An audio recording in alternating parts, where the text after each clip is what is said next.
according to Evangelist John. Glory to you, Lord. Glory be to you. Dear beloved in Christ, this is a long gospel. It's all right to sit. I would rather have you sit and listen to the gospel and stand and wonder when it's going to be over and not listen. Let us be attentive.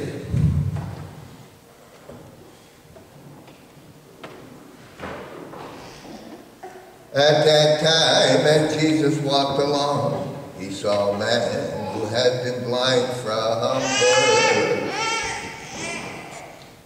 His disciples asked Jesus, Rabbi, was it his sin or that of his parents that caused him to be born blind?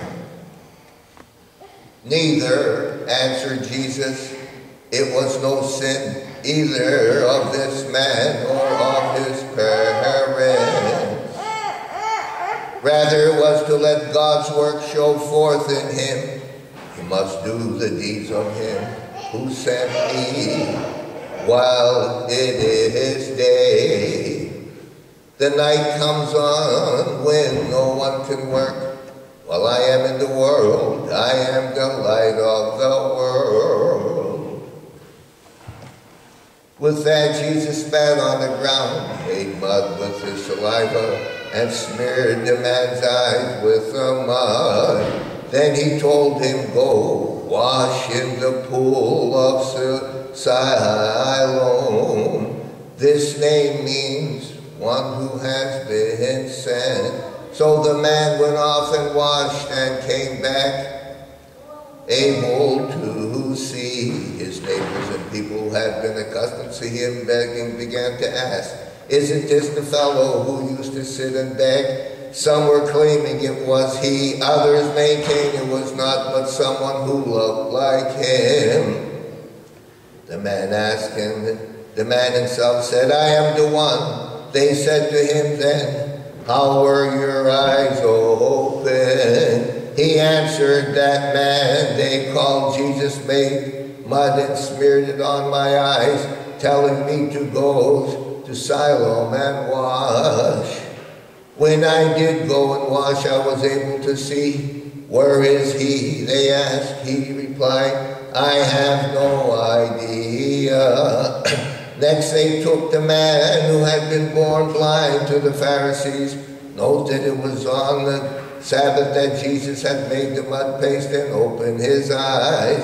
The Pharisees in turn began to inquire how he had recovered his sight. He told them, he put mud on my eyes. I washed it off and now I see. This prompted some of the Pharisees to assert, this man cannot be from God because he does not keep the Sabbath. Others objected, if a man is a sinner, how can he perform signs like these? They were sharply divided over Jesus. Then he addressed the blind man again. Since it was your eyes he opened, what do you have to say about him? He is a prophet, he replied. The Jews refused to believe that he had really been born blind and had begun to see until they summoned the parents of this man who could not see and could now see. Is this your son? They asked. And if so, do you attest that he was blind at birth? How do you account for the fact that now he can see? The parents answered, we know this is our son, and we know he was blind at birth. But how he came to see or who opened his eyes, we have no idea. Ask him, he was old enough to speak for himself. His parents answered in this fashion because they were afraid of the Jews, who had already agreed among themselves that anyone who acknowledged Jesus as the Messiah should be put out of the synagogue. That was why his parents said, he is of age, ask him.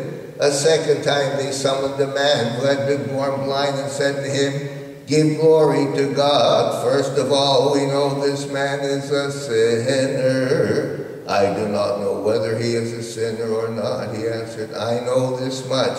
I was blind before, now I can see. They persisted, just what did he do to you?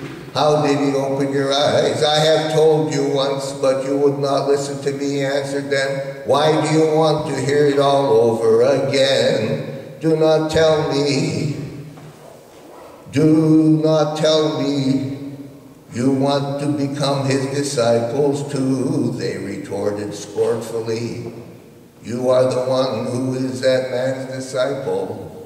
We are the disciples of Moses. We spoke that God spoke to Moses, but we have no idea where this man comes from. The man came back to him. Well, this is news. You do not know where he comes from, yet he opened my eyes. We know that God does not hear sinners, but that if someone is devout and obeys his will, he listens to him. It is unheard of that anyone ever gives sight to a person blind from birth. If this man were not from God, he could never have done such a thing. What they explain, you are steeped in sin from your birth, and you are giving us lectures. With what they threw him out bodily. When Jesus heard of his expulsion, he sought the man out and asked him, do you believe in the Son of Man? He answered, who is he, sir, that I may believe in him? Jesus replied, you have seen him, and he is speaking to you now. I do believe, Lord, he said, and bowed down to worship him.